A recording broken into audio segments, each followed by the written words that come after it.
Quiet on set.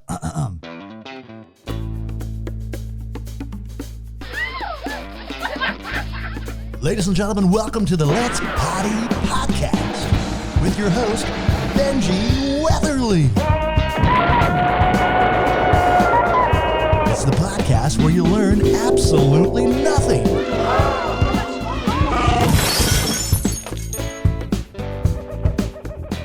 I want to take a minute to thank Let's Poddy's newest sponsor, Ponto Footwear. I can't think of a better shoe to take me through my day here in SoCal. The Ponto Pacific fits like a sneaker, but looks more like a dress shoe. I can wear them from the golf course, to a business meeting, even to the bar. They're slip-resistant, water-resistant, and perfect for everyday wear. Use our code PODDY15 for 15% off your order at pontofootwear.com. Ride the wave. Ride the wave. Because if you just, the waves come and go. And are we good? Press record? Oh, that one's on too? Oh, no. So now the interview is going to get really weird, right? Right when you say record, everyone's like, don't talk to me. We're going to try these new mics out. I got these new ones because Lily is like a traditional singer, and she likes the mics to come from the ceiling. Yeah. Gosh, there's so much. So my guest today on Let's Poddy is one of my favorite new human beings on this planet, and it's Lily Meola. And Meola is Italian? Yeah. It is, huh? What a cool name. I figured your parents loved you because you're named after a flower, and your brother's named after a thing that you put in front of your door. Yeah, which is random. That Matt, really they didn't care at all about him. They're all, hey, Matt, whatever. And then Lily. And you've turned out to be basically a butterfly and a lily flower, which is, you dress like the Mexican, what is it called? The Mexican wedding jacket or costume? No, it's a Canadian tuxedo. Canadian tuxedo. My jokes don't work in this country. Damn it. That's what it's called. Canadian tuxedo. She's got game for days. I'm actually trying this new thing out, which I'm not really doing it today, but it's called dopamine dressing. Okay. And it's all about dressing in a way that boosts your dopamine and makes you happy and makes other people around you happy. So I've been wearing a lot of color and certain ways that the clothing fits you, makes you feel better through the day. And I love it. I mean, we've always loved your outfits, especially we just got back from Costa Rica. Shout out to Whalebone for always taking care of us. They push us in to do rad stuff. We did a festival last summer together. I was trying to be funny, and she was being super, just amazing on the stage with it. She had the whole band, and they all had the same outfits, which is like Devo. I mean, it was really, really cute and fun. And we're both trying, new things in our life. She's been doing music for a decade. Oh, I mean, you've been doing it since that's one of the. This isn't supposed to be an interview, but I'm going to interview her. Music. When did it happen? Was your mom into it? Was your dad? Who was into it? So I started singing, playing gigs when I was 11.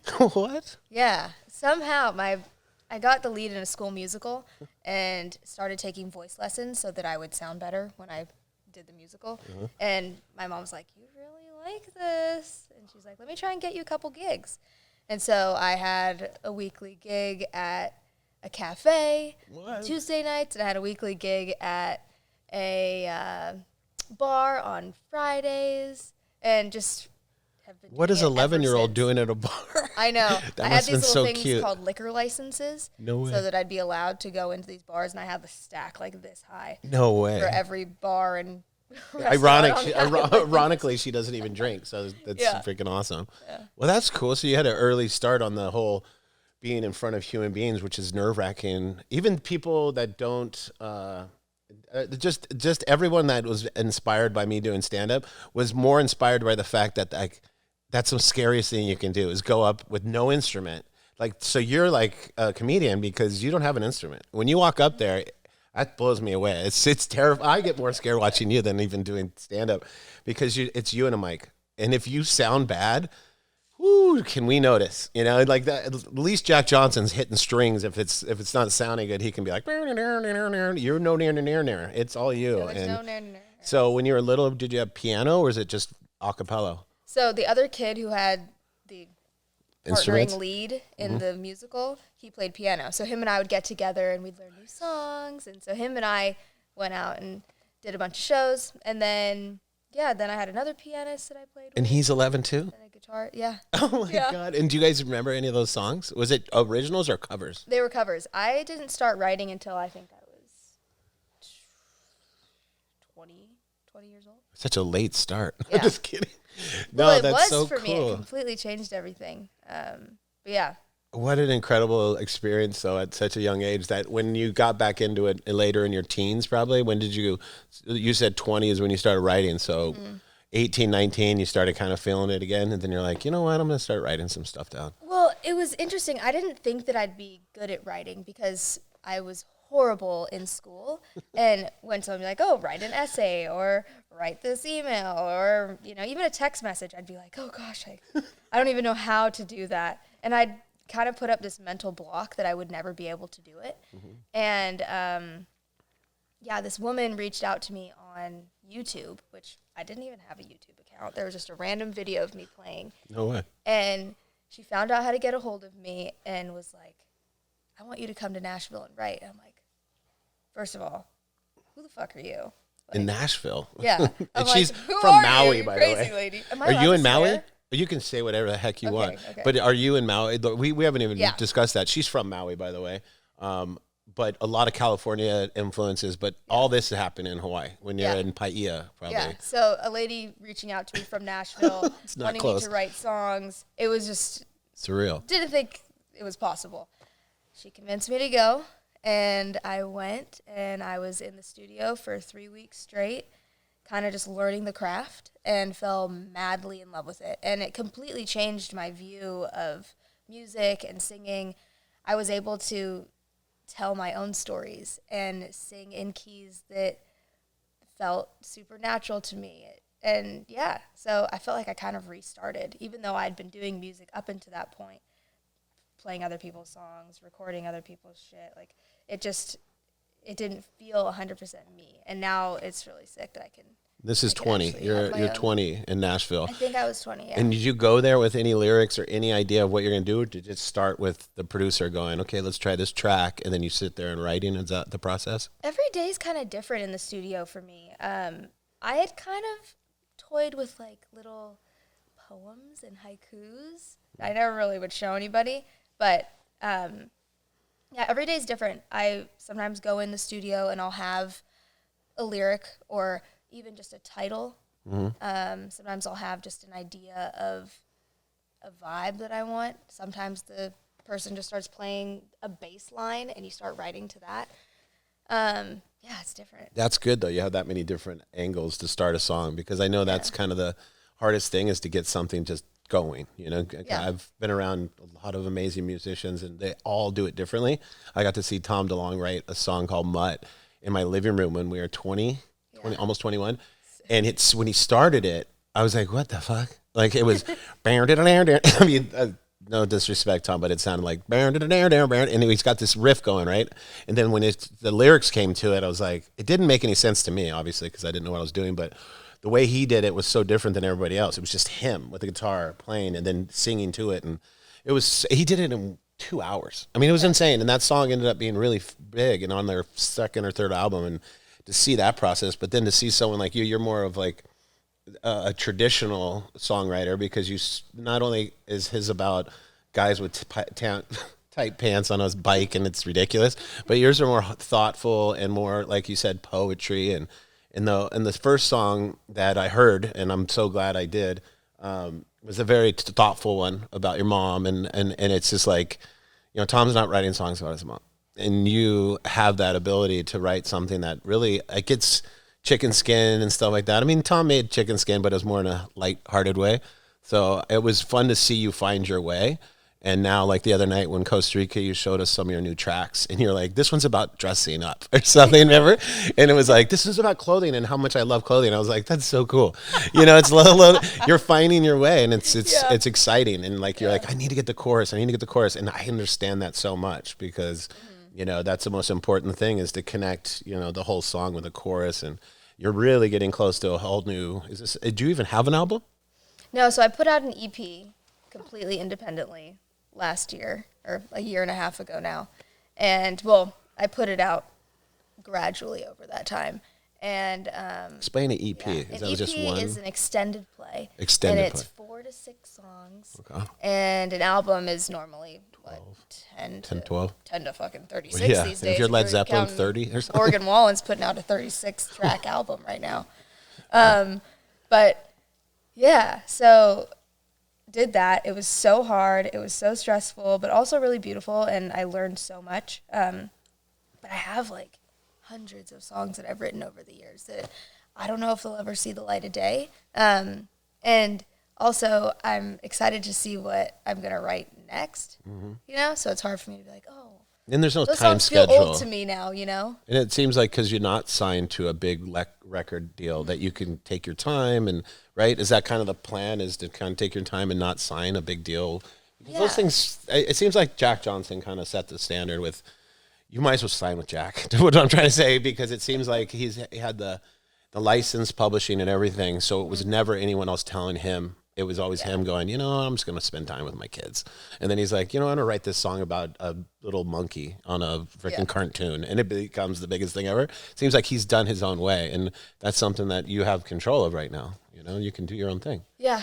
That's do my own exciting. thing. But it's also hard to do it completely independently because there's so much power in these labels. And there's a lot that's controlled by them. Right. And to go where I'd like to go and really do what I want, I kind of need one, and I'm having some conversations right now with some, just kind of figuring out the best place for me. Yeah, and what is that? Is a manager something that you already have? Do you have a manager? Yeah, I have a manager, I've got an agent, and that's kind of giving you the angles of where you go, because you're on the road and you're doing a lot. Yeah. For not having your own album out yet. Yeah. I mean, you've had a lot go on this year. Obviously, a lot of people know that you're on America's Got Talent, and it's a cool outlet for people to see you that would never get to see you. But obviously, as an artist and stuff, you want to make it your own way.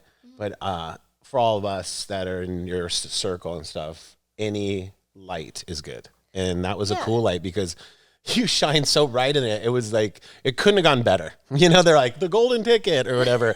It's like, I didn't know they had a fucking golden ticket. What the fuck is that? And the fact that, like, literally you lit up the whole place. And what an amazing moment in your life, no matter what. I mean, especially because it was so heartfelt about your mom. And I've known your mom. She's my big brother, dad, Jake Burton, passed away recently. And he adored your mom. We'd go to Maui, and he absolutely loves your mom, and she's created such good kids. And you guys have both done, not to toot your brother's horn, but one of my favorite surfers. I mean, this guy hunts in the morning, goes out and does the biggest air ever in the evening, and just he doesn't give a fuck, and I love it. He doesn't care about being famous. He doesn't care about anything. He's a real G, and I respect him a lot. And your mom did a good job with him. I don't know how, but and then now you become basically a butterfly. It's cool because my girlfriend and all her friends, the other night, this is a good story. I'm sorry, I'm gonna tell you this story, but it's so funny. The other night, you guys were with us, and every night we're in Costa Rica. We'd have a few drinks at dinner, so everyone was a little buzzed. We'd go back to our rooms, and we're all down the same route, like. Ryan Miller, which is the guy from Guster. What an amazing human being, the singer for Guster. He's so awesome. Then us. And then you guys were like one or two down. And our bathrooms had the jungle. So it was outdoor showers. And our door was open. And Michaela and my girlfriend Claire were, tipsy. And they love you. I mean, it's so cool because her sister Paige loves you. Everyone, all the girls love your music. And they're playing your songs, singing them in my room. Singing them like, doing the whole thing. And I'm like, shh. I'm like, she's going to hear you guys, And I'm like, the coolest part was I knew you would be flattered. But at the same time, I got like big brother embarrassed. I was like, come on, you guys, she's going to hear you. Like, this is so embarrassing. And then to top it, they put on the Guster song that they love of him. And I'm like, listen, we got both of them on both sides. We can't be these super fans. I'm like, stop it. And it was such a nod to your music, but the girls that are in my circle love your music so much, so I know they're going to love this podcast.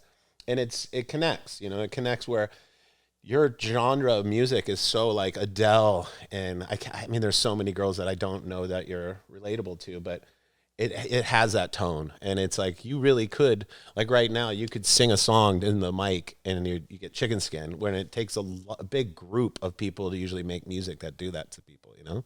So it's like, Thank you. I'm glad you didn't hear it. I'm glad you didn't hear it. I didn't hear it, but I had a funny moment on the trip as well, where we're sitting at the table and Ryan was playing me one of his songs, and maybe like a couple nights later, I'm just sitting there at the beach, sitting right next to him, singing his song because it was stuck in my head. That and I one, looked that up. really good one. Yeah, Satellite. Oh, and no. I look up at him and I'm like, uh-oh. The best was the first night you guys played. I didn't know Ryan was a musician, and he's so quirky, and I should have known when I met him. I'm like, this guy's totally quirky. And the first night you guys started playing, he gets a guitar and he starts going. I'm like, you know how to play guitar? I was like, cool, man, right on. He starts playing guitar, and then he starts singing. I'm like, wait a second, what's happening? Are you a musician? What's happening? And then they play me the Satellite song. I'm like, I love this song. I've heard this song a million times. If you haven't heard it, look up Satellite by Guster. Guster, yeah, he's definitely he's from Vermont, which is where most of my family's from too. And really? He's from Vermont, and so I like that instantly. I knew he was. I didn't know your family. Well, yeah, the Burton family is my second family, and they live up in Stowe, and I go to Stowe more than I go see my mom in Hawaii. Wow. Yeah, totally. But yeah, so the future is obviously to stick to music, but do you have other things going on, or this is it? You put your hat in and you're going for it, right? Well, it's been 17 years, so. No, but I mean, this is it, right? This is it. I mean, I'm just going to keep doing it and see where it goes for the rest of my life. Yeah. Well, the cool thing is that you have a talent that's going to be good for the rest of your life. It's not like when you're an athlete and eventually you're like, I don't want to go out there and make an ass of myself. You can sing. It's probably going to get better and better no matter who you are with. But in Nashville, you have producers and stuff you work with. Mm-hmm. And is Nashville where you see yourself raising a family and doing all that? I love Nashville, and I could see that, but it's really hard, as you'd know, being from Maui. Yeah. Like, you want to run on the beach. Yeah. Growing up there was the most incredible experience, and I'm so grateful to my parents for giving that to me. And I want to be able to give that to my kids. At least, like, I know it'll be probably hard with what I want to do, but. Not really, though. That's why. No, you can do anything. So that's what you're capable of anything. It's true, though, that me and you were sitting there pumping each other up to go on stage last summer. And I'm like, can you believe we're trying to do this? Like, what are we doing? Like, who do we think we are? You know, like, but at the end of the day, your talent is undeniable. And the cool part is you got raised by I think, the coolest family in music ever. I mean, so not to drop names or whatever, but Willie Nelson grew up right down the street from her. Well, not grew up, but he grew up in Texas or something, right? Yeah. But he found Maui to be his home, and his son, Lucas, became one of your best friends. And you got to tell a story, but when I met you, you were at a Lucas concert with me, and I didn't even know you sang at the time. I was like, Lily's such a cool chick. And we were just hanging out and talking and stuff at Lofty Beam. But I was watching Lucas come into his own. Mm-hmm. What a talent he is. But his father is the reason why. I mean, I got to see you play with Willie, which, I mean, not many people could say that. That's insane. Yeah. And it seems like he really helps the kids along. What a cool legend to pass this torch to you guys. And it's like you're on stage with Lucas. His other son is what? Micah. What a good musician he is too. Yeah. And all four of you guys on stage that night. I was like, wow. I wish I took a million photos for you because was he 90 this year? Yeah. It's insane, and he's still looking out for you kids. And I mean, tell me the experience with Lucas. Lucas grew up with Matt, and they surfed together. Is that how it worked? Yeah. So Lucas and Matt and Micah all homeschooled together for a little bit, and they just became really good friends, and that's kind of how Willie found out about me. How did that happen? Tell me the first time Willie's like, you sing? And then you sang in front of Willie effing Nelson? Come on. Well, how did it work? So it's a funny story, actually. Our families obviously were friends at this point. And so your mom's close with his wife? Gigs. Yeah. Mm-hmm. I was doing my weekly gigs, and Annie is Willie's wife. She, would sometimes drag him to my shows. And how old are you? Is this when you're 11? No, I'm probably 15, 16, And Willie showed up at your concert. I mean, at your gig. Well, That's it's like gotta be little cafe. nerve-wracking. It's really homey, you know. It's like playing in your living room. It's like a super chill vibe. And he came in and sat in. We sang "Crazy" together. And then at the Sat end in of with the 15-year-old Lily. There's got to be footage of this, please. God. You know, I think that there might be. I'll try and find some so for you. Cool. I was so bad too. Oh, what were you I singing? was Covers? Really bad. Yeah, I was singing covers. Oh, you and said you're singing songs "Crazy"? Yeah, we sang "Crazy" together. That's so what we did that one night. And at the end of the night when I finished, he handed me a napkin. And the napkin had a few songs written on it. And it was like, if you'd like to record any of these, let me know. Were they his songs? Yeah. Oh, my God. And I was like, shit, like, fuck yeah, let's do it. Oh, my God. And at the time, I was working with this producer, Bob Rock, who did Metallica and Michael Bublé. He's epic and is another person who found Maui to be like their home. So him and I were working on a project, and I owe so much to Bob. He was the first person to really take an interest in my voice at a super young age. He had this beautiful studio at his house. Sorry, I'm going on a tangent. No, I want to hear all this. Praise him. Please. And his name is Bob Rock. I mean, is there a cooler producer name in the world? And he's so talented and so sweet and so amazing. So he was, he would produce people at his house, and he had this state-of-the-art. He's in Paia? In No, area? in Haiku. Oh, Haiku. And he had the state-of-the-art studio, and I'd be able to watch these artists come to his house and see the whole process, and that's where I really was like, wow, I could do this. And occasionally he'd have me and his two daughters, who were my best friends, still are, do backup vocals on stuff. Or one of them in your band that I meet? No, I wish. Sally actually plays piano, and her and I sometimes do stuff together. Awesome. But so Bob and I were working on this record, and we're like, oh, let's take him up on this offer. So we spent an entire day, and for some reason this day, we had to hire out another studio. We didn't go to his studio. There was some, problem there. And, oh my goodness gracious. Everything we did the entire day got corrupt. So we spent this entire day recording, I think we did multiple songs. What's corrupt? What do you mean? It didn't come out? Unlistenable. The audio was so bad and everything? Yeah. Oh, no. Something happened to the soundboard where none of it was listenable. I've never heard any of it. Oh. And we're not going to be like, hey, Willie, want to come back and spend an entire and Willie came day? and everything. Oh, yeah, no. yeah. And so we just kind of forgot about it. And thankfully, Willie called me up and asked if I would do a song for his duets album to all the girls. And so I got to do that. And then he took me on tour with him, and I got to open. So how old are you at this point? 18 maybe. You're 18 on tour with Willie. You know how weird that sounds, right? I know. I mean, 18, that's 19. like me hanging out with Kelly Slater most of my career. It's like, really? You got to surf with him every day? You have Willie Nelson as your mentor. Know. But he's just the kindest human in the entire world. And unless you're playing poker. Good point.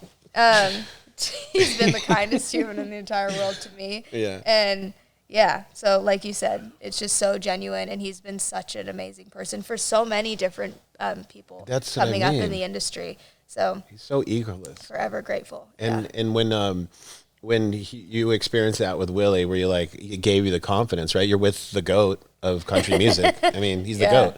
And when you got that to go on tour with him at 18 and stuff, that kind of soothed all the anxiety and stuff, probably, right? It made you feel like, hey, I'm with Willie, I'm good. Yeah, I mean, he definitely showed me such an amazing path and what it could look like doing that, Yeah. He's just so humble, and he takes himself so not serious that he's just up there of course I'm doing it. I'm Willie Nelson, right?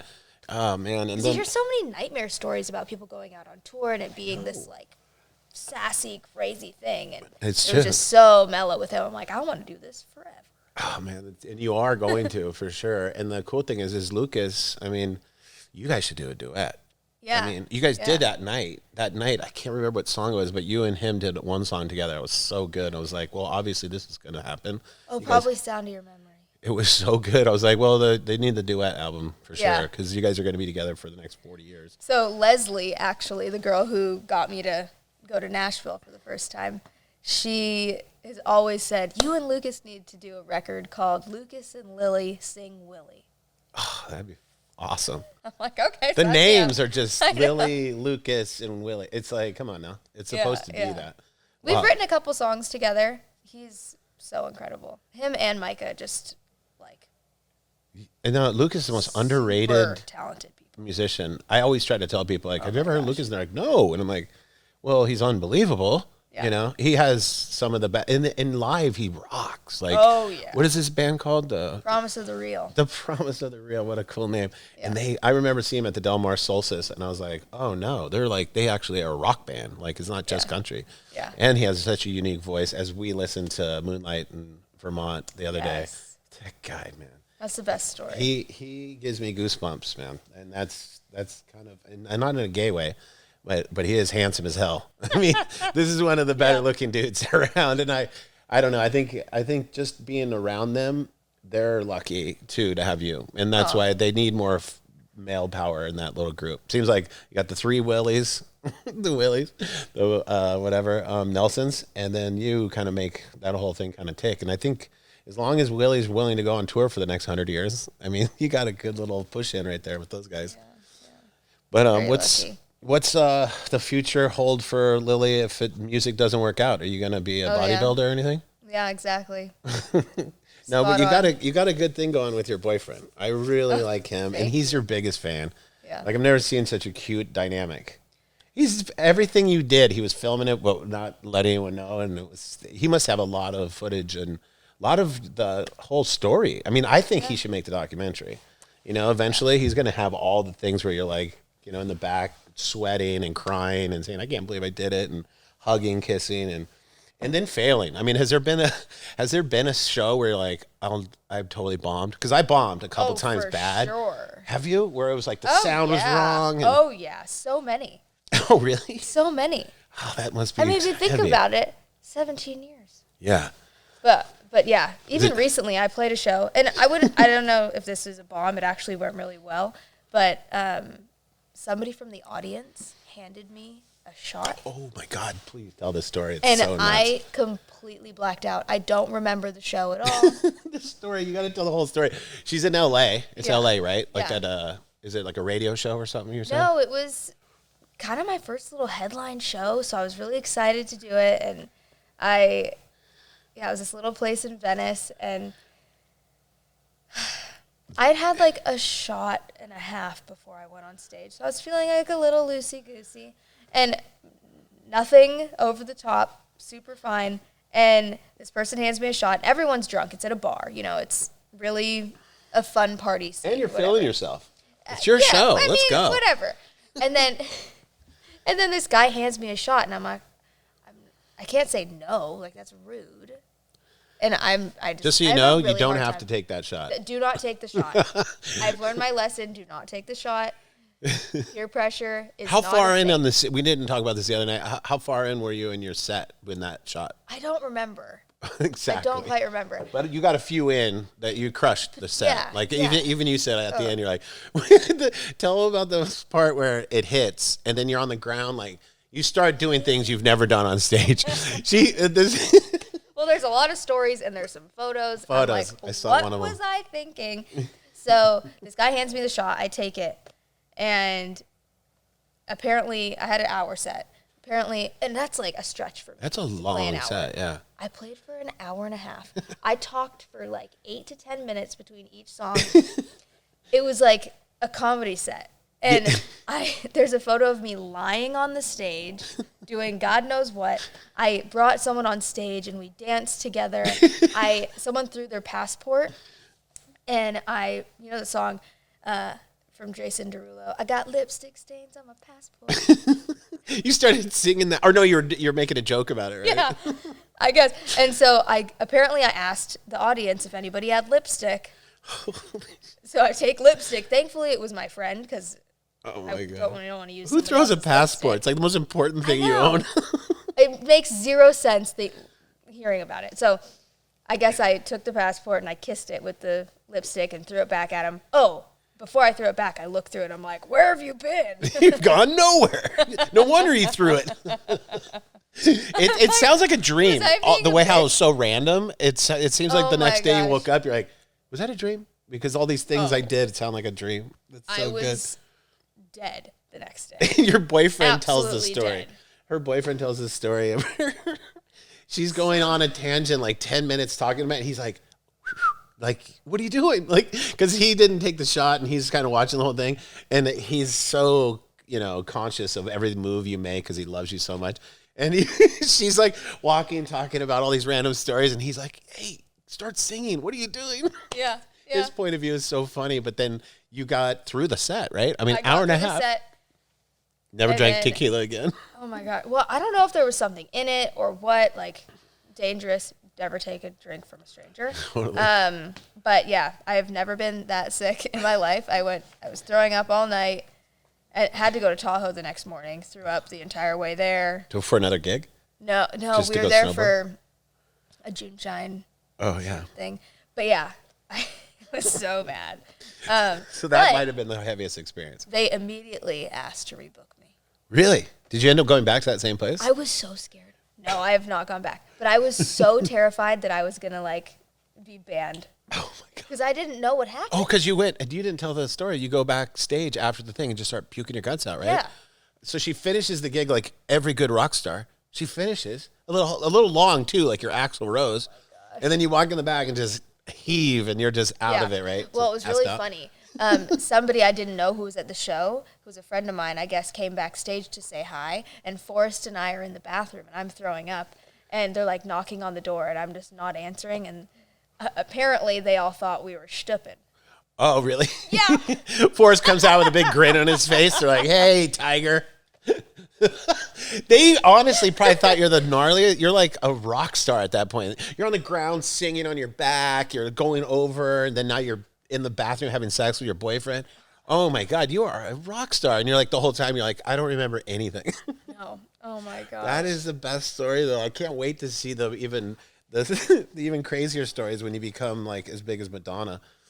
But who was your influences when you were a kid? Was it country, or because you're kind of associating yourself with country now, especially with the Nelsons and stuff. But were your inspirations totally different than that? Were they rappers? What was your inspiration? Yeah. So kind of everything. A lot of my inspiration for singing came from just sitting in the back of my mom's car, hearing everything that she played, and that was Joni Mitchell, Carole King, Cat Stevens, Ella Fitzgerald, Etta James, and so that's where my love for singing along came from, and those are my main inspirations vocally, I guess.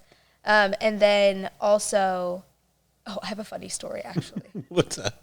So I was at a friend's house, super pissed off that my mom was picking me up because I didn't want to go home. I'm all sad, throwing a tantrum, and she's like, "I just got the new Norah Jones record."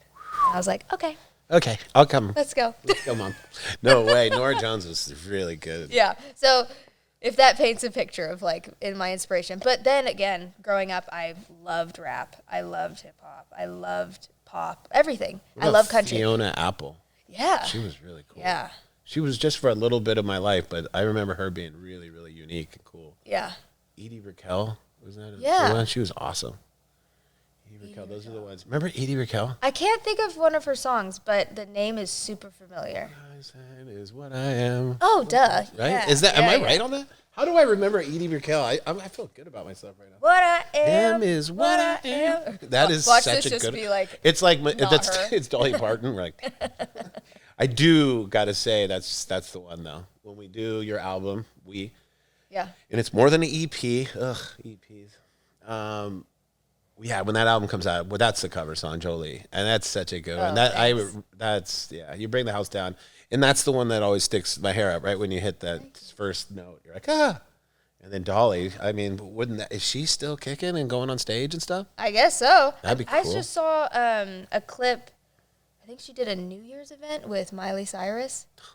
And they sang. Miley's pretty freaking I can't remember cool. the song it was, but it was so sick. Oh, no way. That sounds Yeah. really cool. My girlfriend loves Miley Cyrus. The only time I can get my girlfriend to golf is if I put one of her new songs on. It's the one black and white song that she loves right now.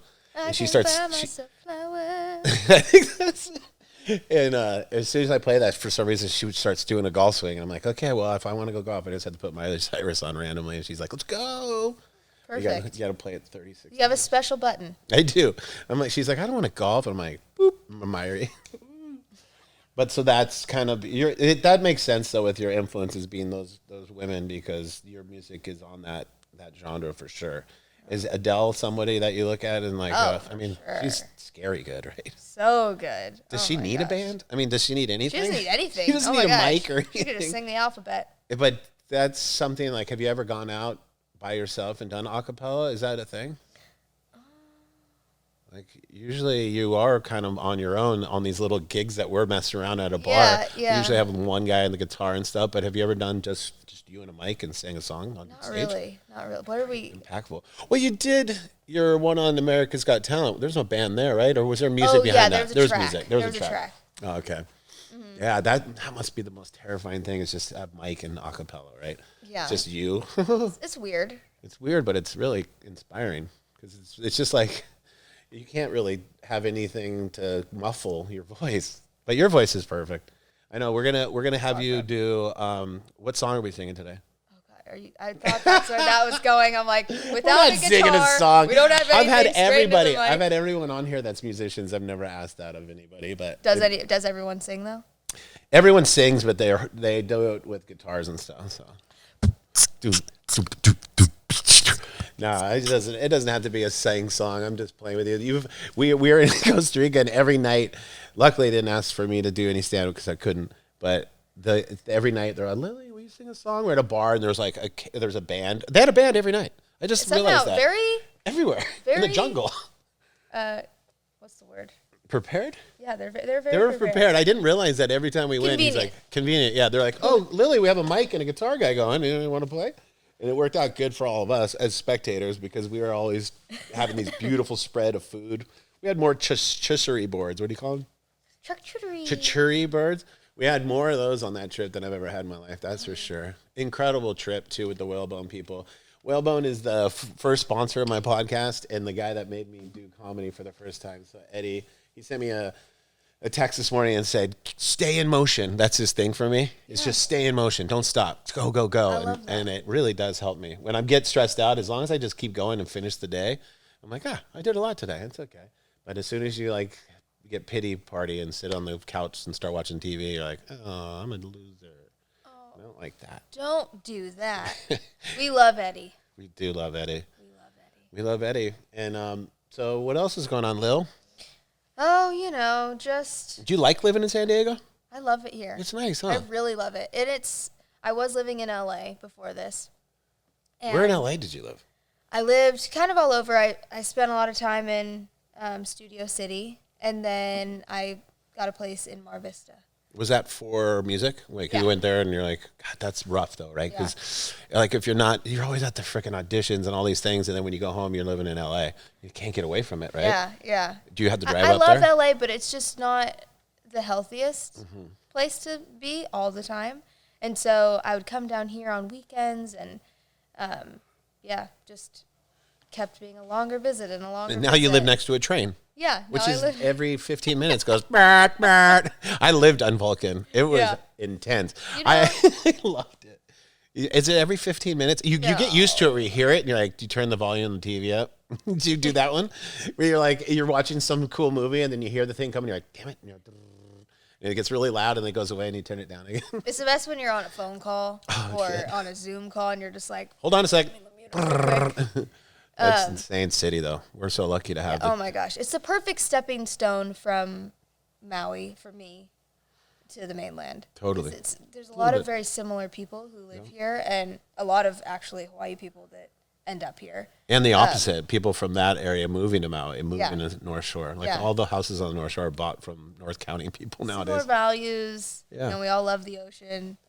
It's a good time. I know. I'm opening a restaurant right on her street, literally 3 blocks away. And we're going to have live music on Friday and Saturday. I'm hoping that you'll... My new weekly gig. It's gonna be your workout place, obviously. Every few months, when you're like, I got this song, I really want to work out. Yeah. And then I need to do stand-up because I haven't done it in 4 months. What? I haven't done it since the First Street Bar. God, it was Chris Cote. What happened to Stay in Motion? Well, I'm building a restaurant, and right now I'm doing that. And as soon as it opens July 1st, I have no excuses. So the excuses are stopping in July. And yeah, I'm hoping that me and you and Iration and a bunch of people, the opening night there, it's going to be a plantation house straight out of Hawaii. And hopefully we'll have a little gig, a spot where we can work out stuff. And then all your friends, your band can come work out some stuff. And hopefully Bob's Rock, Bob Rock, his daughter can come over and play some piano with you and maybe bring up the old stuff. You guys can bring up all your old stuff from when you were teenagers. I want to hear those songs. Are you kidding? What was the songs that Willie put on that piece of paper for you to pick? One of them is the one that we did as a duet. It's called Will You Remember Mine? And that's one of his old faithfuls? Yeah, one of his super old songs. What's Crazy? That one? Crazy for Really? That was his song? Yeah, he wrote it. That's and such a beautiful. Klein. Yeah, Patsy Cline. That's not a big name in music. I know. Or anything. Yeah, I mean, Willie's played with every legend of all time. I mean, he probably played with Elvis. I mean, really. Imagine doing a podcast with Willie. He would be like, I don't remember. Probably Rolling Stones, his biggest band to play with. Like, and that little voice. Ugh, I hate that guy so much. He's the coolest dude. He was in my favorite movie of all time, Half Baked. Yeah. And for real, his scene in it. He's like, oh, shit. And like, he's getting busted. And he's like, it's going to be $20. He's like, I remember when it was a nickel. And Willie Weed, oh my God, I haven't smoked weed that strong in my life. Willie Weed, and the name too. Yeah, Willie Weed, dude. But scary, crazy. My Willie Weed. What kind of food is going to be at your restaurant? It's Hawaiian food. No way. Yeah, I have smoked ahi dip out there. I was gonna let you try. Do you like fish? Yeah, I love fish. Yeah, I'm gonna do all the greatest hits on Sundays. I'm gonna do pork lau and all like the traditional stuff, but then on the menu is going to be, the bangers. I'm going to have all kinds of stuff, but I'm going to do a little twist to it too, a little healthy twist. If you don't want white rice, I got all these superfood stuff, and I'm going to have all this deli counter stuff that you can take stuff away. And the coffee scene is, because I have a hospital right there, I'm going to do incredible coffees and smoothies and stuff. Yeah. So you guys can ride up on your electric bikes. And then, and then you can plug them in. And next door to me is a 24-hour veterinarian. It's called Papaya. So they're going to be taking care of animals. I'm going to be taking care of the human animals. We're both it's going to be like a Hawaii. We're going to have palm trees and banana trees. You're going to pull in and be like, oh, I do feel like I'm in like Kaneohe. Yeah. This is so exciting. I'm I excited. Can't wait. I'm excited because I want a hub for our friends. Like if you and all of the Juneshine, like that's the thing I'm going to talk. We're getting the rep and your hubby over there, and we're going to put like a whole draft system with Juneshine and stuff. Sick. So we can have Juneshine events, Burton snowboard events, and obviously if you're in town and want to work through material, and if you have friends that are in bands, and it's going to be cool. Like Tom DeLong's going to help me do all the sound in it, so it'll sound good for really bad punk bands, so it'll sound great for really good musicians. But it's going to be exciting. I love Encinitas. I actually have the mayor coming on the podcast soon, and I want to ask him why did he beat Machado on the race? Like Machado wins. He's the Bob Marley, Jimi Hendrix looking white kid from Encinitas. Actually, he's in Cardiff. Is there mayors in every town? I got to ask him that. I don't know. Is there a mayor in every town? That's exhausting. I hope not. It seems like just one in like 100-mile radius is enough, right? Yeah. That's the questions I'm going to ask him. It's like, were you in high school and just wanted to be in politics? Like, how do you start politics? Yeah. Like for me and you, it's like we want to create stuff. In politics, it's like I want to ruin stuff. I'm kidding. I'm just playing. That's why I'm hoping this is a great dude, because I love the city of Twin. Encinitas means Little Oak. I think that's what Encinitas means. See if he knows that. If he doesn't know that, he's not the mayor. No. He'd be like, do you know what Encinitas means? He's gonna be like, oh shit, I don't speak Spanish. I'll be like, you lost your job. I'm really excited to see that interview. I can't wait, especially because me and you live in Encinitas, and we are going to be paying. I paid so much taxes. I own a house there for 15 years. It's not cheap, Encinitas. I'm going to ask him about that too. So what's that 15% property tax? What about, bro? But yeah, I'm so grateful to have her. The cool part is this is the second season of Let's Poddy, but the first time I had Lily on. In about 1 to 2 years, we're going to be like, Lily, will you do the podcast? She's like, I'm doing VH1. Actually, is that even a thing anymore, VH1? I don't know. What's like my competition for music nowadays? It's like, maybe like you're on, I don't even know if there's competition anymore. This might be the biggest thing you're going to do. This could be it. This is baby. You might as well retire after this. Just drop your coconut water and be like, hold my coconut water. But yeah, I just can't wait to see more of what you're doing. And I'm the biggest supporter. When she came to my comedy show at this like weird little military bar, I saw her and I was like, come on. Like, I got Lily. And then the first thing I said is, I got America doesn't have talent, but I have the one that does have talent in the crowd. You're the first person I talked about on stage. It was pretty funny. But I know I wasn't expecting to get roasted. Well, you went to a comedy show at a military bar.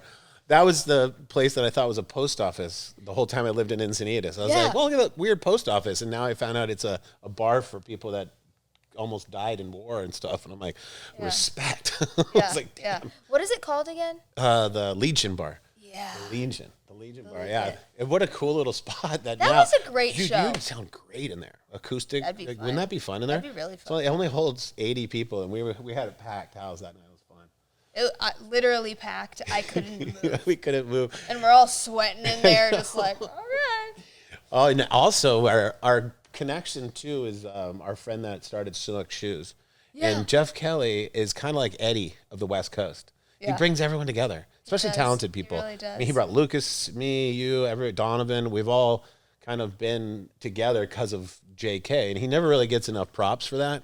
I mean, every one of my jokes was making fun of him, pretty much. I'm like, he's trying to buy Amazon vans, like.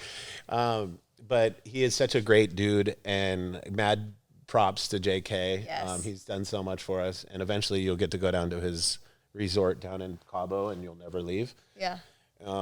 But yeah, he's the reason why we kind of met. I remember Lucas. I wouldn't have met Lucas without JK. The first time I met Lucas, we were on a golf tournament. And the whole day, he's like, God, look at the ocean. Because we were driving, it was in North Shore. He's like, look at the ocean. I was like, I know, it's so freaking hot. It was like Afghanistan. And at the end of the round, he goes, hey, stop. And I go, what? And he took all of his clothes off and ran down and jumped in the water. And I was like, oh, he's from Maui. That's right. They don't like to wear clothes. I'm not going to say hippies, but, Hana, let's say that. And it was just such a cool thing to be around somebody. He didn't ever wear shoes either. Like, we were golfing at a country club, at JK's country club, and he's barefoot. And I'm like, I don't know if you're allowed to do that here. And he's like, Maui, brother. And hearing his pidgin with his accent, oh, my God. He went to school and grew up there, right? Yeah. Lucas it's the most unassuming Hawaiian local ever. Yeah. Hey, man, what's going on? You're like, what? That guy's from Texas, silly. But what an amazing story so far in your life. And I'm so grateful to have known this much of it. And thanks for sharing. Oh, thanks for having me. Yeah. Thanks for doing this. Show us the kicks, though. Look at these boots. They actually match. They're so sick. They match and by the way, this is a onesie. I thought that was a what do you call it? It's the one. What do you do? So how much fun do you have? Oh, do you have I always say this. Do you have a stylist or do you do this? I don't have a stylist. But how much Who fun? do you think I am? But you're a stylist yourself, so it's kind of fun. I love clothing. I wouldn't say I'm like good at it. How cool is it? The more the music works, the more you get crazy. Yeah. Yeah, because everything you wear, you wear. It's not wearing you. You wear that shit. Like I got some Ponto shoes. It's our sponsor. Thank you, Ponto. I got these little kicks for you over there, and they're just weird enough where I think you'll be like, oh, these are funky. Sick. And they're really comfortable. They had a 5.5. Actually, we got half a size too big, but they run small. And if they don't fit, we're going to send you different ones. And these ones have this really cool good color. At double socking. Okay, well, there you go. But but you're getting some new shoes for doing this. That's the one thing you're taking away from today is brand new kicks. Oh, the one thing. But you got to leave the boots. Those are part of the set now from now on. Actually, I think it would look really good on your little. How do you find these sizes? No, these are 6. I'm double socking today. And where do you find most of your clothes? You and Donovan all over, go shop together ever? No, but that'd be a fun day. You gotta love Donovan's outfits. Day. It wouldn't be so fun. I want to do a podcast with you and him, and all we do is go shopping all day, and we GoPro the whole thing. Yeah. Donovan, I'll see stuff on him, and I'm like, where did you get it? And he's like, oh, at this shop in the middle of Texas, and I was on this and that. Because that guy never stops traveling. He has 230 days a year. It's hard to believe unless you're his friend, because his son went on a search trip with us, and he goes, this is the first time I've went on a trip with my dad in my life. And I'm like, what? And he goes, he's gone all year long. I've never done this. And that's when I was like, oh, he's not lying. He really is on tour all year long. But what an amazing artist, and what an amazing fashion person. And so you and him need to start a band together with Lucas. Let's do it. Lucas has got some mad game. He's got good hair. Yeah. What he's got. Yeah. And now he's wearing the little bifocals. Yeah. Looks hot. Yeah. Am I still talking about Lucas's looks? I know. It's kind of creepy. We talked about Lucas. I know, a little too much, but that album, Lucas, Lily, and Willie. Lucas and Lily sing Willie. So good. She's right. Your girl is right. You're right on going after her to come to Tennessee, Nashville, and you're right about that album. Let's see the Willie album with Leslie. She's never wrong. She's never wrong. Is she still doing stuff for you? Well, actually, yeah. I was just in Nashville a couple weeks ago, and she set up a couple sessions. She's just so wonderful. So she's been like good through the whole thing. Godmother. She's not like trying to be aggressive, telling you got to sign with Oh, this. no. That's she's good. Just like loves me and believes in me, and I'm forever grateful. Oh, that's so cool. We got to do like a riding in vans with girls. You ever see that? Riding in vans with boys. You ever see that? No. It was the Blink-182 tour in the Cut You Up band with Chris Cote and all those guys. Yeah. They went on tour with them, but they had a van, and they filmed the whole tour. It was the biggest Blink concert. It was Green Day and Blink, the whole American tour. And it was called Riding in Vans with Boys. You got to watch it. You and Forrest would love it. It's so funny. And I want to do a women's version of it. And it's just so cool because at the very end of their tour, they always played in this little thing in the front where they sold shirts, the whole tour. Yeah. So they're out there and the people are throwing shit at them and going, you boo, and whatever. And at the last stop of the tour, they got to play with Green Day on stage. And it was pretty unbelievable for like 40,000 people. And yeah, I can't wait for the documentary to come out because your boyfriend he was a filmer before he started Juneshine. So not only is he filming your stuff, but he knows what he's doing. So this is going to be great. Do you guys ever go over your footage with him and go like, I want to hear what the sound was? And sometimes. That's how you work through things. Yeah. You're We've like, done some weird like video projects. And he's cool. Just for fun. You guys seem like you're going to have a lot of fun in the world because Juneshine's going to be the biggest thing since peanut butter. It is. I mean, I'm like, all the yoga girls out there like, oh, I'm not going to drink today, but I'll take a kombucha with alcohol. Oops. Booch. The booch craft. Yeah, they're getting big, man. I see them all over the place, and I couldn't be prouder of my friend that looks like Nicolas Cage from Raising Arizona. Have you seen that movie? No, I haven't, but I've seen photos of it. Will you please watch it? Say it a lot. Hey, I'm not the only one? No. Oh, thank God, I'm not weird. You guys got to watch that movie tonight, and please send a picture of you guys both crying. Yeah. Because it's so good. He gets another person, too. There's Nicolas Cage and maybe not Bradley Cooper sometimes. Hey, maybe. There's another one. Who was in The Notebook? Oh, yeah. Ryan Gosling. He gets that a lot. Yeah. He's got crazy hair, too. Like, we went surfing the other day, and it was like waving in the wind, and it was like, dude, you are Nicolas Cage, I swear to God. Yeah. It's a good thing, too, because every time I see him, I want the Aloha. Did you see the Aloha shirt with a white beater that's like got dirt and mud on it? Oh, yeah. It's such a look. Man, he should be that for Halloween. He should. I think I'm going to have to be around him on Halloween and force that on him. Let's do it. But thank you for doing this. Thank you. And can't wait for the next time we hang. I can't wait to come to your restaurant. Oh, that's July 1st, by the way. Okay. And let's just keep in touch and hang out and do more great things together. Yeah. I'm making dinner tonight if you want to come over. Yeah. Oh, I had the best toro. Remember your brother? Oh, yeah. That was a good night. Dude, her brother is a hunter, fisherman, gatherer.